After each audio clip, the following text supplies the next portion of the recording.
बिस्मिल्लाहिर्रहमानिर्रहीम।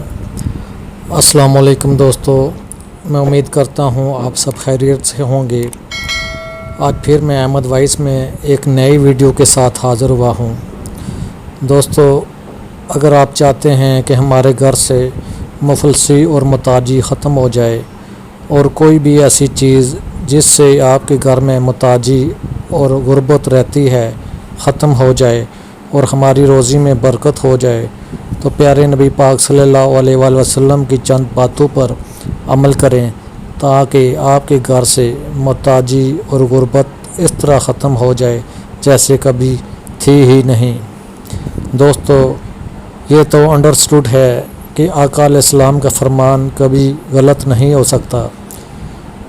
इस वीडियो में मैं आपको ऐसे चंद अमाल बताऊंगा जो कि आप सल्लल्लाहु अलैहि वसल्लम ने अपने सहाबा को बताए थे, जिससे उनके घरों से मुताजी और मुफलसी ख़त्म हो गई थी और उनकी रोज़ी में बरकत पैदा हो गई थी।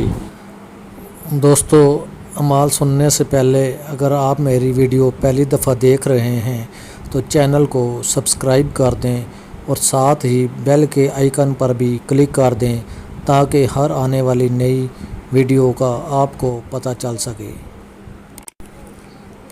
दोस्तों, पहला अमल ये है कि आप घर में हमेशा सिरका रखा करें। एक दफ़ा आप सल्लल्लाहु अलैहि वसल्लम अपने घर तशरीफ़ लाए और खाना तलब किया तो घर वालों ने फरमाया कि सिरके के सिवा कुछ भी नहीं है। आप सल्लल्लाहु अलैहि वसल्लम ने सिरका तलब फरमाया और तनावल फरमाने लगे और फरमाते रहे कि सिरका क्या उम्दा ही सालन है। आप सल्लल्लाहु अलैहि वसल्लम ने सिरका के लिए दुआ फरमाई कि या अल्लाह सिरके में बरकत डाल दे, क्योंकि मुझसे पहले भी ये कितने ही अनबिया कराम इस्तेमाल कर चुके हैं।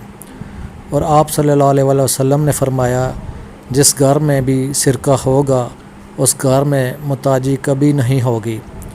दोस्तों, इससे साबित होता है कि सिरका बहुत ही बबरकत चीज़ है जो घर में रखना बहुत ही ज़रूरी है। और वैसे भी सिरका कहीं बीमारियों का इलाज भी है और सिरका वैसे सालन में भी इस्तेमाल होता रहता है। दोस्तों, मुताजी और गुर्बत ख़त्म करने के लिए दूसरा बेहतरीन अमल ये है कि हमेशा वज़ू में रहें। एक दफ़ा एक सहाबी आप सल्लल्लाहु अलैहि वसल्लम की खिदमत में हाज़िर हुए और मुफलसी की शिकायत की तो आप सल्लल्लाहु अलैहि वसल्लम ने उनको नसीहत फरमाई कि हमेशा वज़ू में रहो, इससे रोज़ी में बरकत पैदा होती है। दोस्तों, आप सल्लल्लाहु अलैहि वसल्लम का फरमान कभी गलत नहीं हो सकता, इसलिए हमें भी चाहिए हमेशा वज़ू में रहें और 5 वक्त की नमाज़ अदा करें, जिससे रोज़ी में बहुत बरकत पैदा होती है।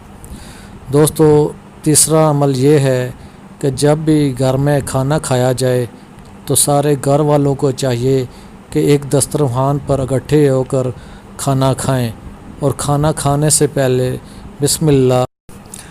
एक दफ़ा कुछ सहाबा कराम आप सल्लल्लाहु अलैहि वसल्लम के साथ इकट्ठे खाना खा रहे थे तो पहले तो बहुत बरकत थी, मगर फिर बरकत आस्ता आस्ता कम हो गई।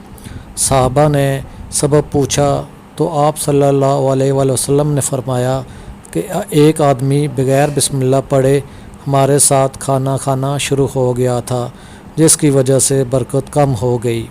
दोस्तों, इससे साबित होता है कि बग़ैर पढ़े बिस्मिल्लाह के खाना जो भी खाता है तो बरकत ख़त्म हो जाती है, क्योंकि उसके साथ शैतान शामिल हो जाता है। दोस्तों, हम पैसा कमाने के चक्कर में और रोज़ी के चक्कर में तरह तरह के जतन करते रहते हैं, लेकिन फिर भी पूरी नहीं पड़ती।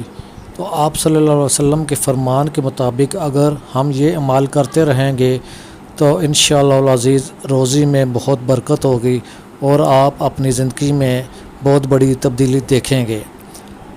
दोस्तों, अगर ये वीडियो अच्छी लगी है तो चैनल को सब्सक्राइब करना ना भूलिएगा और इसके साथ बेल के बटन को भी दबा दें ताकि हर आने वाली वीडियो का आपको पता चल सके। शुक्रिया।